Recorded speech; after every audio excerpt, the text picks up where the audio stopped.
In the annals of history, Roman architecture stands as a testament to the empire's vast influence and engineering prowess. Today, remnants of this ancient civilization can be seen in the remarkably preserved buildings scattered across the lands they once ruled. Each edifice tells a story of cultural might, technological advancement, and the daily lives of Romans. This video delves into the 15 most well-preserved Roman buildings, monuments to the enduring legacy of one of the world's greatest empires. Number 1. The Pantheon, Rome, Italy. The Pantheon in Rome is a profound architectural feat and a symbol of the Roman Empire's enduring architectural legacy. Built between AD 118 and 125 under Emperor Hadrian, it has stood for nearly 2 millennia, showcasing the grandeur of Roman construction techniques and design. The Pantheon's most striking feature is its massive dome, the largest unreinforced concrete dome in the world even to this day. Its interior is a marvel of harmony and proportion, with the height of the oculus and the diameter of the interior circle being an identical 43 meters, creating a perfect sphere that has intrigued architects and engineers for generations. Originally built as a temple dedicated to all Roman gods, the Pantheon's conversion into a Christian church in the 7th century played a crucial role in its preservation. This sacred status meant it was continually maintained and restored, not left to decay or be dismantled for its materials as many other ancient Roman buildings were.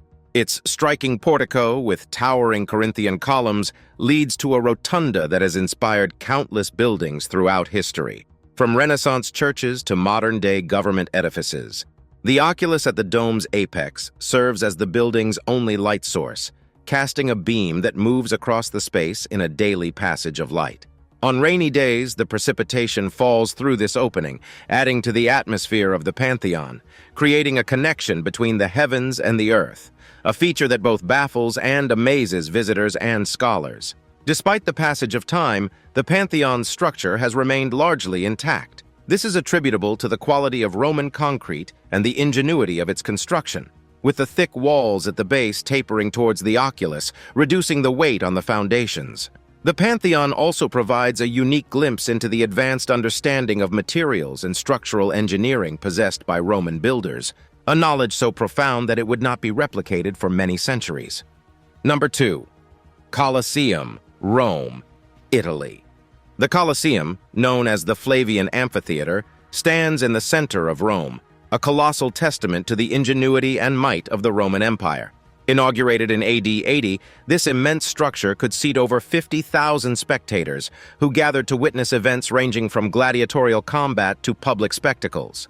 What sets the Colosseum apart is not just its impressive size, but also its architectural sophistication, with a complex system of vaults and arches that provided both stability and beauty.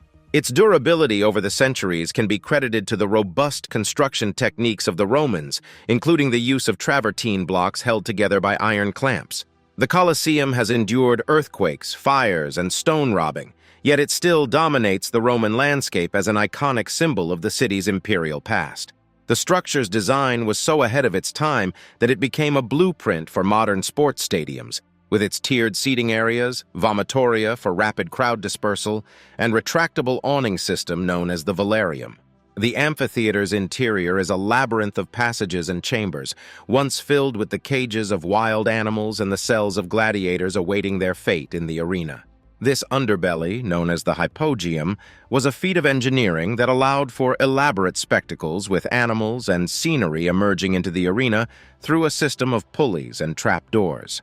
Despite the ravages of time, the Colosseum continues to be a powerful reminder of Roman civilization's reach and its cultural obsession with spectacle and entertainment. Its partially ruined state adds a poignant layer to its grandeur, a reminder of the empire's eventual decline. Yet even in ruin, the Colosseum remains a majestic architectural achievement, evoking images of a bygone era where the roar of the crowd and the thrill of the spectacle permeated the Roman air. Number 3. Pont du Gard, vers Pont du Gard, France. Pont du Gard, an ancient aqueduct bridge that spans the Gardon River in the south of France, is a masterpiece of Roman engineering and a testament to the empire's ambition and technological prowess. Constructed in the 1st century AD, it was part of a nearly 50 kilometers long aqueduct system that transported water from Uzes to Nimes, one of the Roman Empire's most significant cities at the time. The Pont de Garde stands as the highest of all Roman aqueduct bridges and one of the best preserved. It was designed to carry an estimated 20,000 cubic meters of water each day, a flow that would not be surpassed for centuries. This grandiose structure, built without the use of mortar, features 3 tiers of arches rising to a height of 48.8 meters. The precision with which the stones were cut and laid is so exact that even after millennia, the joints are scarcely visible, and the entire construction remains stable. This precision, combined with the aesthetic grandeur of its proportions, makes Pont du Gard a stunning example of Roman aesthetic sensibilities applied to utilitarian infrastructure. The aqueduct was used continuously until the 6th century, and parts of it remained in use for almost 1,000 years after. Its preservation was also aided by its secondary function as a toll bridge, which ensured that there was a continuous incentive to maintain the structure in good repair. In the 18th century, it was restored to serve as a road bridge, and it was not until the 20th century that the bridge was relieved of vehicular pressures and became a pedestrian pathway, allowing for further preservation efforts. Pont de Garde is not just an ancient relic, but a dynamic part of the French landscape that has adapted to various roles throughout its long history. Its survival is a tribute to the skill of ancient Roman engineers and their understanding of the forces of nature. It remains one of the most visited ancient monuments in France and was designated a UNESCO World Heritage Site as an iconic testament to Roman technology and culture. Today, it continues to impress millions of visitors each year with its grandeur and enduring stability. Number 4. Amphitheater of El Jem, Tunisia. The Amphitheater of El Jem, an imposing structure in the heart of El Diem, Tunisia, is one of the most magnificent and well-preserved monuments of Roman Africa. Constructed between 230–240 AD, this colossal stone amphitheater could host up to 35,000 spectators, rivaled only by Rome's Colosseum in grandeur and size. Its enormous arena and towering arches stand as a bold statement of Rome's reach and the cultural importance of public entertainment in Roman society. In its heyday, the Amphitheater of El Jem was the scene of gladiatorial combats and public spectacles that drew visitors from across the Roman province of Africa. The building's sophisticated design includes multiple access doors and a complex system of corridors and passageways, illustrating a deep understanding of crowd control and the logistical demands of hosting large-scale events. The amphitheater's facade, made of large blocks of limestone, has endured through time, resisting the extreme local climate and even modern development. The durability of El Jem is attributed to the skill of Roman engineers and the quality of construction. Despite the partial destruction inflicted by treasure hunters and vandals over the centuries, the main structure has resisted collapse, with the majority of its arches standing tall against the sky, visible from miles around, a silent witness to the passage of time. Number 5. Maison Carrée, Nimes, France. The Maison Carrée in Nîmes, France, stands as one of the most well-preserved temples from the classical world, a timeless edifice to the grandeur of Roman architecture. Erected around 4–7 AD. During the reign of Augustus, this temple was dedicated to Gaius and Lucius Caesar, the emperor's heirs. With its pristine limestone columns and intact pediment, the Maison Carrée exudes the splendor of ancient Rome, capturing the essence of a bygone era. This rectangular temple, from which its French name Square House is derived, boasts a facade with Corinthian columns rising from a high podium, a typical feature in Roman temple construction that conveyed a sense of grandiosity and divine ascent. The portico invites visitors into a chamber that once housed the cult statues of the honorees. The walls of the cella, the inner sanctuary, are remarkably preserved, allowing one to imagine the rituals that would have taken place within its confines. The Maison Carrée's preservation can be attributed to its continuous use over the centuries. It has served as a medieval consistory, a private residence, a stable during the French Revolution, and even as an archive before its restoration and return to cultural prominence. This continuous adaptation for various purposes undoubtedly contributed to the safeguarding of its structure and the intricate details of its design. Number 6. Diocletian's Palace, Split, Croatia.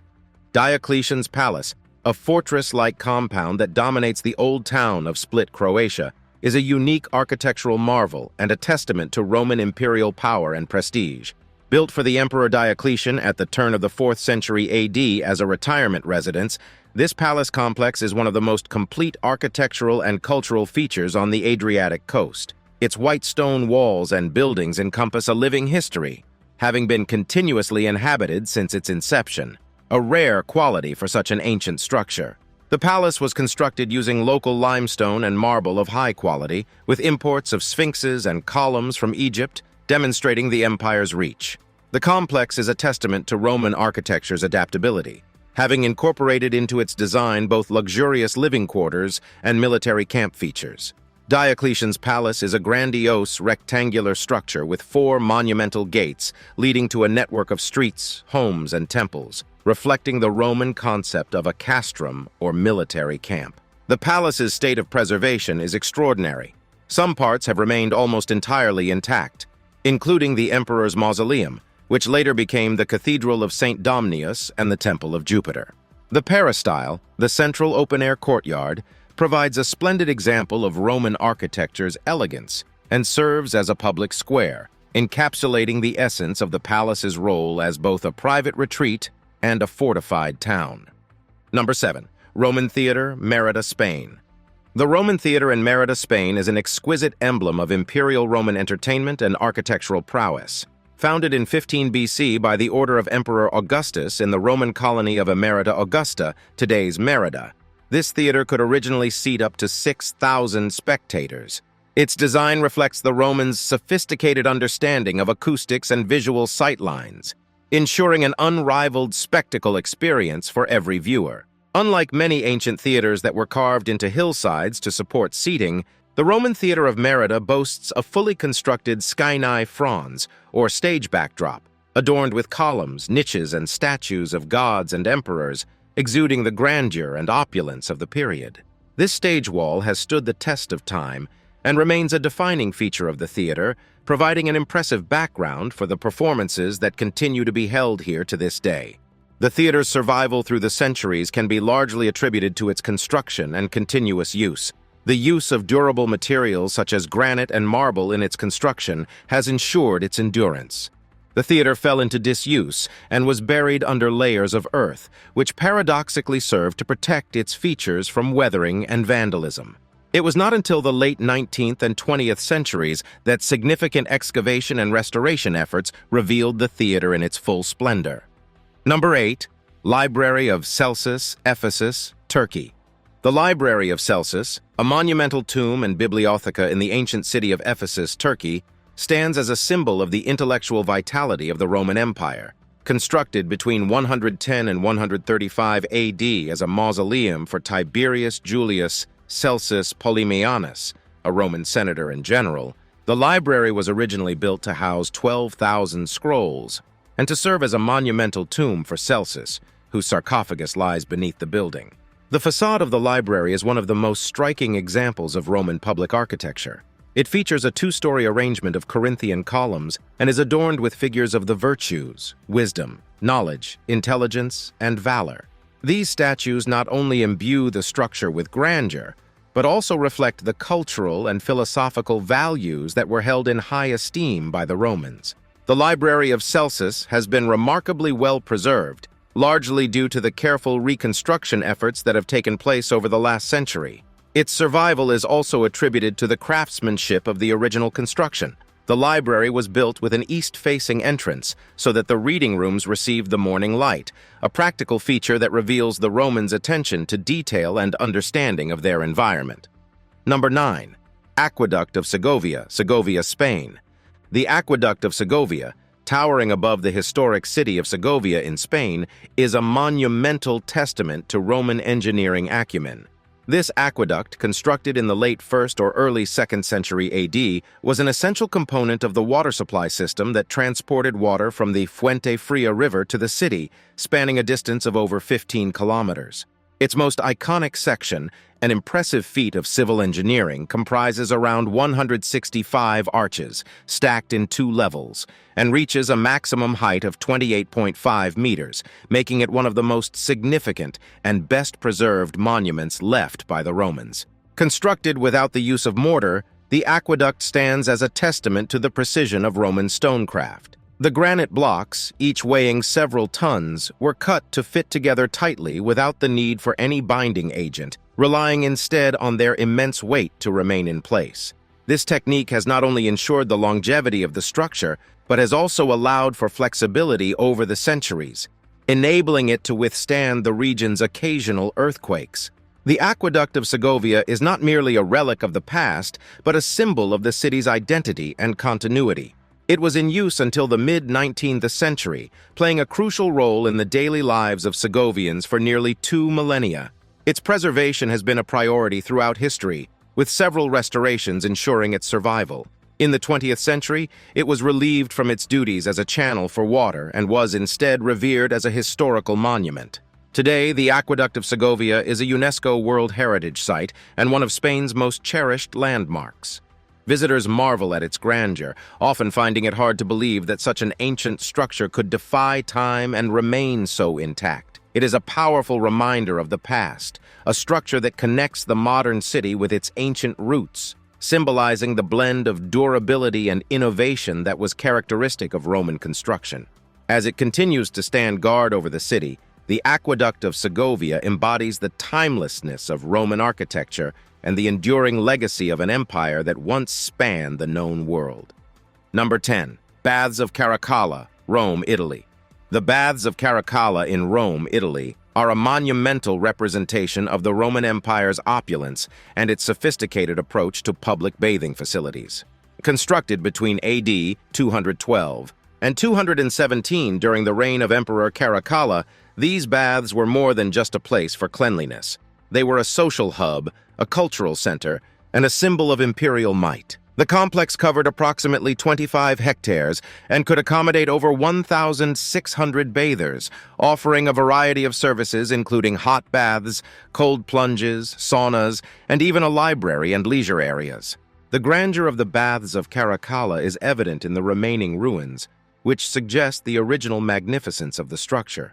The walls were once covered with luxurious marbles and mosaics, and the vast central hall with its towering vaulted ceilings was an architectural marvel of its time. The facility was engineered with an intricate system of hypocausts, an underfloor heating system that circulated warm air beneath the floors and through the walls, ensuring a consistently pleasant bathing experience.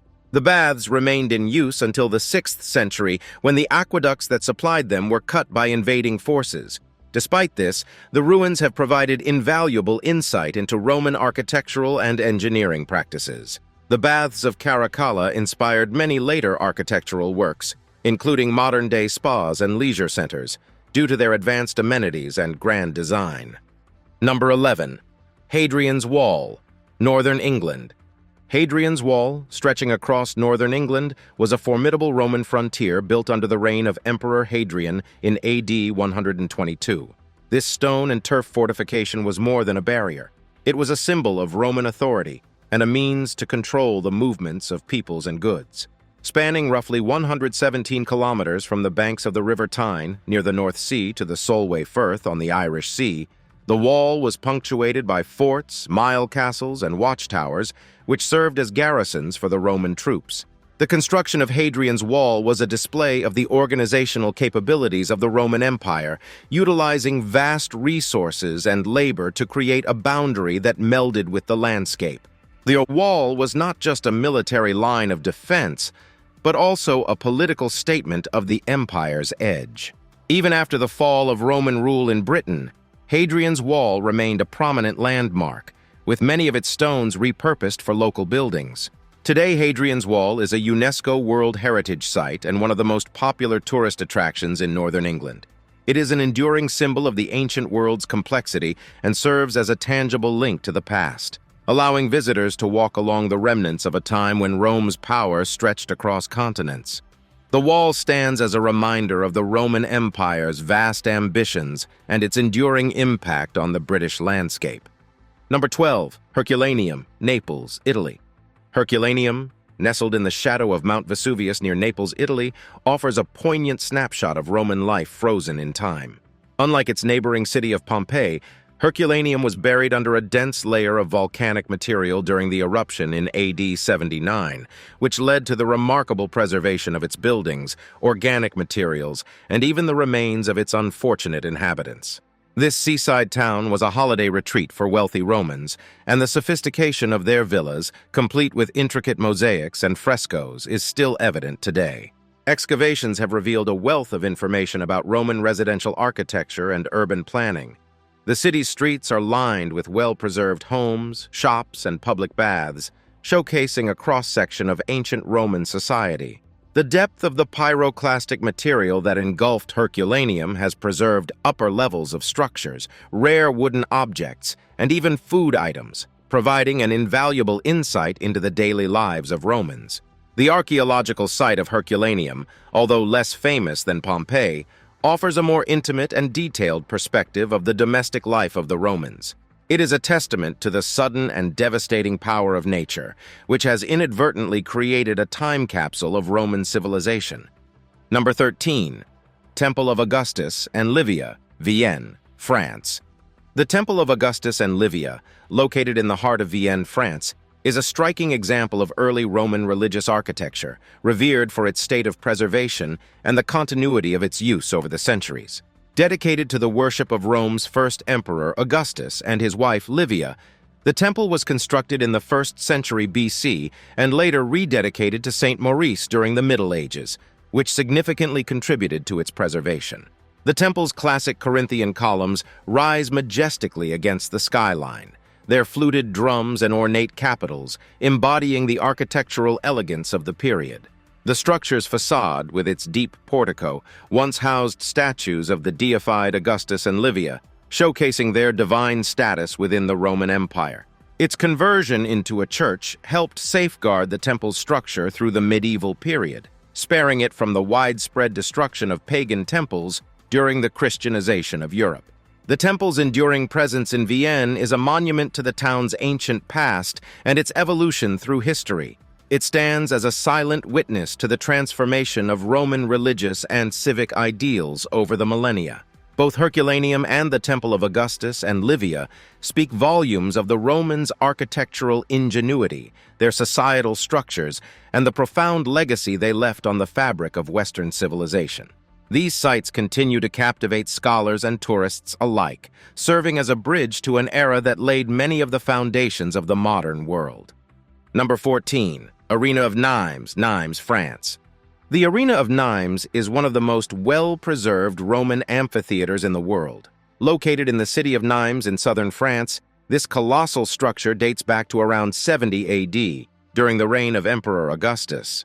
With a capacity of 24,000 spectators, it was designed for gladiatorial combats and public spectacles. The elliptical design provided all viewers with unobstructed views, a testament to the architectural ingenuity of the Romans. Its state of preservation is remarkable, considering it has been in continuous use for nearly 2 millennia, serving variously as a fortress, a shelter during invasions, and even as a village in the Middle Ages, complete with houses and a chapel within its walls. This continuous occupation has greatly contributed to its preservation. Today, the arena is still a premier venue, hosting concerts, festivals, and bullfights, thus maintaining its role as a place of public gathering and entertainment. Number 15, Theatre of Orange, Orange, France. The Theatre of Orange, situated in the city of Orange in southern France, is renowned as one of the finest remnants of the Roman Empire. Constructed under Augustus in the 1st century AD, it is one of the few Roman theaters with its stage wall, the Scani Franz, still intact. This magnificent backdrop, standing at 103 meters long and 37 meters high, featured an array of columns, niches, and statues that created a dramatic setting for performances. The theater's exceptional acoustics allowed the voices of actors to be heard perfectly at the back, without the need for amplification. It could seat up to 10,000 people and was a cultural hub for the Roman province of Gaul. In the Middle Ages, it became a defensive stronghold, and later, houses and a prison were built within its edifice, contributing to its preservation. Today, the Theater of Orange is a UNESCO World Heritage Site and serves as an awe-inspiring venue for the Chorégis d'Orange, a summer opera festival. This continuation of artistic performances links the present to the past, allowing the theater to fulfill its original purpose as a home for the dramatic arts. It remains a symbol of the cultural sophistication of Roman civilization and a cherished historical treasure.